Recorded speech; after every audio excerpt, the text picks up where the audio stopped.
Hello friends, welcome to 3SL channel. இன்னைக்கு ஹெல்த்தான சிவப்பு அவல் உருண்டை தான் பார்க்க போகிறோம். அவலில் ஒரு ரெசிபி, அதை சிகப்பு அவல் எடுத்து வச்சுருக்கேன். அதில் வந்து ஒரு உருண்டை பார்க்கலாமா, உப்பு உருண்டை மாதிரியே தான். அதை நம்ம இதெல்லாம் ஆட் பண்ணி நம்ம செஞ்சு பார்க்கலாம் வாங்க. இது அவல், சிகப்பு அவல் வந்து ஒரு கப் எடுத்திருக்கேன்.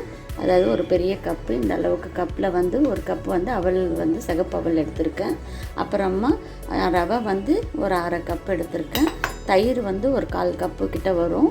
வந்து சும்மா அரிசி மாவு வந்து ஒரு 3 ஸ்பூன் தான் போட போகிறேன். சும்மா இதை எடுத்து வச்சுருக்கேன் 3 ஸ்பூன். அப்புறம் வறுக்கிறதுக்கு வேர்க்கடலை இது ஒரு 2 ஸ்பூன் போட போகிறேன்.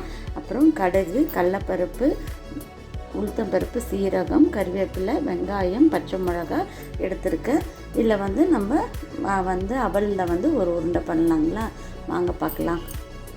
இந்த அவலில் வந்து நம்ம அலசி எடுத்துக்க போகிறோம். ஒரு பாத்திரத்தில் நம்ம இது போட்டுக்கிட்டாச்சு. 2 முறை தண்ணியில் ஊற்றி அலசி எடுத்தோம்னாவே நமக்கு இது சாஃப்டாகிடும். வேணால் நம்ம இதை சிகப்பரிசின்றதுனால, சிகப்பு அவல்ன்றதுனால கொஞ்சம் நேரம் நம்ம ஊற வைக்கலாம். சும்மா லேசாக அலசி எடுத்துக்கலாம், சும்மா ஒரு தண்ணி மட்டும். இல்லை நீங்கள் அப்படியே தெளித்து ஊற வச்சாலும் பரவாயில்ல. இதை நான் சும்மா ஒரு அலசி எடுத்து வச்சுக்கிறேன். நல்லா அவல் வந்து ஊறி வந்துடும். இங்கே பாருங்கள், இந்த சாஃப்டாக ஆகிடுச்சு. தண்ணி பட்டோன்னு நமக்கு அவல் வந்து இது வந்துடும், சாஃப்ட்டு தன்மை வந்துடும். அதில் அரை கப் வந்து ரவையை நம்ம போட போகிறோம்.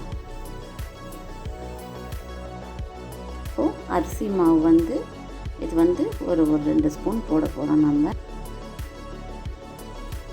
தயிரும் வந்து ஒரு 3 ஸ்பூன் கிட்ட நம்ம இது போட்டுக்கலாம்.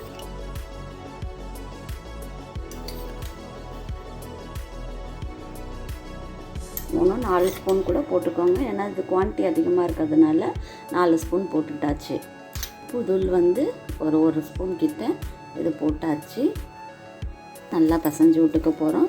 ஒரு 10 நிமிஷம் வந்து இது சும்மா லேசாக அந்த ரவை ஊறணுன்றதுனால இதை நம்ம ஊற வச்சுக்கலாம். இப்போவே வந்து நல்லா இந்த பதத்துக்கு வந்துடுச்சு பாருங்கள். இது நல்லா ஊற்றிக்கலாம். இந்த பதத்துக்கு வந்துடுச்சு. இருந்தாலும் இது ஒரு 10 நிமிஷம் இல்லை 5 நிமிஷம் கூட சும்மா மூடி வைக்கலாம். ஒரு வாணலியில் நம்ம கொஞ்சமாக நெய் ஊற்றி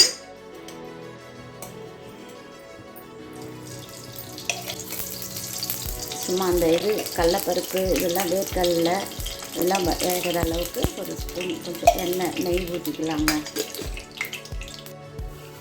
நெய் நல்லா சூடு ஏறிடுச்சு. நம்ம எடுத்து வச்ச அந்த வேர்க்கடலையை கொஞ்சம் போட்டு வதக்கிக்க போகிறோம். கொஞ்சமாக போதும், ஏன்னா அது வந்து உருண்டை ரொட்டி வைக்கும்போது உளுந்துடும். முந்திரியும் வந்து ஒரு கொஞ்சமாக உடைச்சி இதில் போட்டுக்கலாம். உங்களுக்கு திகட்டுற மாதிரி இருந்துச்சுன்னா வேணுன்னா எண்ணெய் கூட ஊற்றிக்கலாம்.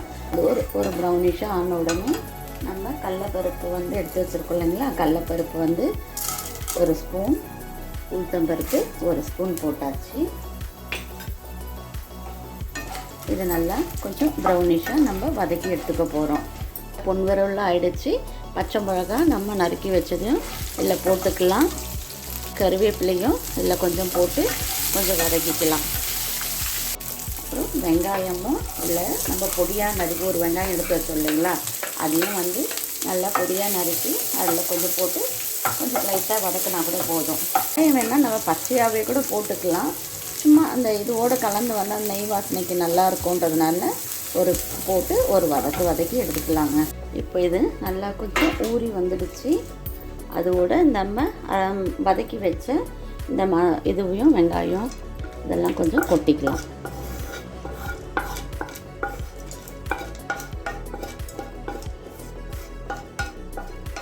இதை நல்லா கொஞ்சம் நம்ம பிசைஞ்சு விட்டுக்க போகிறோம். அது ஊறி வந்ததுனால அப்படியே உருண்டை கட்டின மாதிரி ஆகிடும் இல்லைங்களா. அதை நல்லா கொஞ்சம் பிசைஞ்சிக்கிட்டோம்னா தான் இந்த கடலைப்பருப்புலாம் கொஞ்சம் அப்படியே பிடிச்சா நிற்கும், இல்லைன்னா உதிர்ந்துடும். தண்ணியில் போட போகிறதில்ல, அதனால் உதிர்ந்து வரத்துக்கு இதை நம்ம ஆவி கட்டி தான் வைக்க போகிறோம். அதனால் நல்லா ஃபோர்ஸ் பண்ணி பிடிச்சி வச்சாவே போதும். இப்போது இதை நல்லா பிசைஞ்சு எடுத்துட்டோம். இதை வந்து நமக்கு தேவையான சைஸில் உருண்டை பிடிச்சி இப்போது ஆவி கட்டி எடுக்க போகிறோம். அவ்வளோதான், உருண்டை பிடிச்சி தட்டில் நான் அடுக்கி எடுத்து வச்சிட்டேன். இதை நம்ம இட்லி சட்டியில் போட்டு நம்ம ஆவி கட்டி நம்ம எடுக்க போகிறோம். முதல்ல இது இட்லி சட்டியை நான் வந்து ஆன் பண்ணி வச்சிட்டேன். கொஞ்சம் லைஸாக தண்ணி சூடு ஏறிடுச்சு. அதில் நம்ம இப்போ வச்சு இது ஒரு 10 நிமிஷம் போதும். நம்ம இதை வந்து ஆவி கட்டி எடுக்க போகிறோம். அவ்வளோதாங்க, ஒரு 10 நிமிஷம் போதும். இது ஆவி கட்டி எடுத்துடலாம். அவ்வளோதான், இது நல்லா வெந்து வந்துடுச்சு. இப்போ இதை நம்ம ஓப்பன் பண்ணி பார்க்கலாம். இது நல்லா வெந்து வந்துடுச்சு. இப்போ எடுத்து நம்ம சர்வ் பண்ணிக்கலாம். எடுத்து பாத்திரத்தில் போட்டுக்கலாம். நம்ம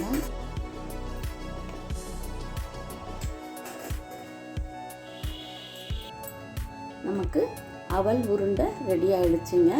இதை நம்ம இப்படியேவும் கொடுக்கலாம், இல்லையானா இதை கொஞ்சம் கலர்ஃபுல்லாகவும் மாற்றி நம்ம கொடுக்கலாம்.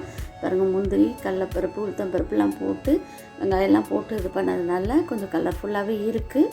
பட் இன்னும் கொஞ்சம் இதை வந்து கலர்ஃபுல்லாக பிள்ளைங்களுக்கு பிடிச்ச மாதிரி கொடுக்கலாம் அப்படின்னா நம்ம வேறு மாதிரி ஒன்று ட்ரை பண்ணலாம். இந்த உருண்டை இப்படியே கூட சாப்பிட்லாங்க. ஸ்பூன் வந்து ஒரு வாணலியில் ஒரு ஸ்பூன் எண்ணெய் ஊற்றியாச்சு. இப்போ எண்ணெய் நல்லா இதில் சூடு ஏறிடுச்சு. சும்மா ஒரு ஸ்பூன் வந்து கடுகு வந்து இதில் போட்டுக்க போகிறோம். சீரகம் வந்து ஒரு ஸ்பூன் போட்டுக்க போகிறோம். இது நல்லா பொரிஞ்சு வந்தோடனே கறிவேப்பிலையும் போட்டுக்கிட்டாச்சு. மஞ்சள் தூளும் ஒரு ஸ்பூன் கிட்ட இதுக்கு போட்டாச்சு. நம்ம வந்து காஞ்ச மிளகாவோ என்னவோ தாளிச்சிக்கலாம். நான் ஆல்ரெடி பச்சை மிளகா அதில் போட்டு விட்டதுனால இப்போ நான் போடலை. இதில் இந்த இட்லி பொடி இருக்குது இல்லைங்களா, இந்த இட்லி பொடியை நம்ம போட போகிறோம். ஃபஸ்ட்டு இந்த உருண்டையை நமக்கு தேவையாக இருக்கிற அளவுக்கு நம்ம எடுத்து வச்சுக்கலாம். மீதியை வேண்டாம் இந்த மாதிரி ஃப்ரை பண்ணி கொடுத்துக்கலாம். ஆயில் வேண்டான்றவங்க இது மாதிரி ஃப்ரை பண்ணி கொடுத்துக்கலாம். இதெல்லாம் நான் பாதி உருண்டை தான் வந்து இப்போ இதில் போட்டு பண்ண போகிறேன். ஃபஸ்ட்டு சும்மா போட்டு இதை எண்ணெயில் கொஞ்சமாக கலந்து விட போகிறேன். காரத்துக்கு தகுந்த மாதிரி நம்ம போட்டுக்கலாம். நான் இதை கொஞ்சம் ஒரு ஸ்பூன் கிட்ட போட்டிருக்கேன். நீங்கள் காரத்துக்கு தகுந்த மாதிரி, ஏன்னா நான் ஆல்ரெடி வந்து இது போட்டிருக்கிறதுனால, மிளகா வந்து பச்சை மிளகா போட்டிருக்கிறதுனால நான் வந்து